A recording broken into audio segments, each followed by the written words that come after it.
अस्सलाम वालेकुम दोस्तों, जैसा कि आपको पता है कि रिज़ल्ट आ रहे हैं, आराम आराम से सारे रिज़ल्ट आ रहे हैं। अब एक ही रिज़ल्ट रहता है जो है एसएसटी का, साइंस और जनरल कैटेगरी का। और काफ़ी कैंडिडेट पूछ रहे थे इस्लामियात के रिज़ल्ट के बारे में। देखिए वहाँ पे एरर था और मैंने आपको कहा था कि ये अपडेट करेंगे। तो अभी आप जाएँ वेबसाइट पे सिंध पब्लिक सर्विस कमीशन की वेबसाइट जैसे खोलेंगे तो यहाँ पे आपको ये देखें जूलॉजी का रिज़ल्ट नज़र आ रहा है और नीचे इस्लामियात का रिज़ल्ट आपको नज़र आ रहा है।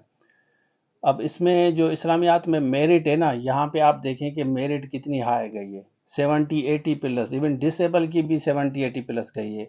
तो इस्लामियात में कंपटीशन हाई है। शायद पेपर आसान था, जैसे मैंने आपको पहले कहा है कि अगर आपका पेपर आसान होगा, एसएसटी जनरल का अगर पेपर आसान है तो इस तरह मेरिट हाई जा सकती है।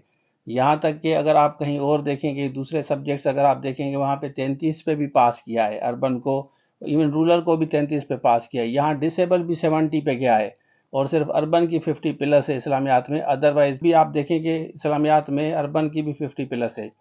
तो इससे आप अंदाज़ा लगा सकते हैं कि आपका कुछ भी हो सकता है, मेरिट किसी भी नंबर पे जा सकती है, जैसे एसएसटी साइंस का भी आएगा। और एसएससी साइंस और आपका जो जर्नल है, इसमें अगर वो चाहेंगे तो पहले जो की के बारे में आप कह रहे हैं कि की दुरुस्त होनी चाहिए, अगर सिंध पब्लिक सर्विस कमीशन समझती है कि की को दुरुस्त करना चाहिए तो पहले वो आएगा। अदरवाइज अगर वो समझती है कि इसकी ज़रूरत नहीं है तो आपका डायरेक्टली रिजल्ट आएगा। तो आप कमेंट सेक्शन में आप बताएं। ये जैसे अभी फाइनल अगर हो गया है, सारे सब्जेक्ट फाइनल हो गए हैं, तो अब बारी होगी आपकी एसएसटी की, साइंस की और जर्नल की। और अब आप फोकस करें। मैं इंटरव्यू के बारे में भी एक दो वीडियोस बना रहा हूँ, पहले भी बनाई एक दो, इंटरव्यू की कैसे तैयारी करनी है।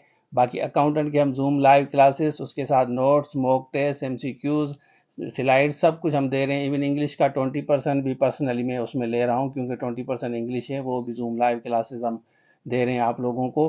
तो ये वाहिद एक कोर्स है जो हम करा रहे हैं पूरे सिंध में, बल्कि पूरे पाकिस्तान में, क्योंकि अकाउंट से रिलेटेड काफ़ी चीज़ें ये होती हैं कि कभी भी जॉब्स आ जाती हैं तो कैंडिडेट परेशान हो जाते हैं। तो बड़ी मुश्किल से हमने मैडम को एग्री किया कि मैडम ने ऑलरेडी 3 अपॉइंटमेंट आर्डर लिए हुए हैं, आपको पता है। तो सिर्फ सीरियस बच्चे हमने रजिस्टर किए हैं जो जूम लाइव क्लासेस ले रहे हैं। तो बस ये एक डिटेल थी, मैंने बेहतर समझा आपके साथ शेयर करूं। अब बताएं कि इस्लामियात में किसका पास हुआ है, आपके टोटल नंबर कितने आए हैं, कमेंट सेक्शन में आप ज़रूर बताएं। अगर आपने एसएसटी में दिया है तो एसएसटी में आपके नंबर कितने हैं, तो कंपैरेटिव एनालिसिस हम कर सकते हैं। तो ये था आज के लिए। Thank you so much. Allah हाफिज़।